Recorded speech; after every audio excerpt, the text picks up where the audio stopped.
تاسو کولی شئ راته د تېرې ادارې داسې یو خاطره راته بیان کړئ؟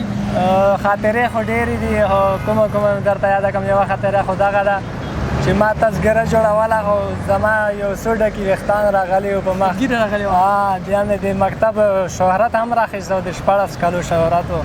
مکتب کې مې هغه چې د 11 کلونو داخل شوم، 14 کالو کې مې شهرت عیني 15 کاله مې درس وله، 14 کالو کې مې شهرت راواخیستو. بیا کومې ادارې ته چې زه ورغلم، د تذکرو ادارې ته، مدیر صاحب بیا راته وویل چې نه ته عمر یعنې یو څو ډکې مې راشوي، ډېر نه، اوس خو ډېر ټایم وتلی ده. 1996 کول و ټایم کې تقریبا. دا خاطره مو سخته خاطره ده چې په ډکو باندې ما ته څو کلونه اضافه ولیکل چې نه تا ګیره ده، چې یا عکس دا شی وکړه، خو چې دا عکس دې لږ هغه راشي، یعنې ګیره ته عکس نه لرې که چې ځوان ښکاره شي. نو چې دا خو ډېره ناجایز ده، اسلام سره ډېره ناجایز کار ده.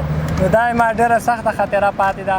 او اوس مې هم تذکره کې 2 کاله عمر زیات ده، انشاءالله هغه به هم اوس اسلامي امارت په راتګ سره هغه به سیخ. خیر، ډېره مننه.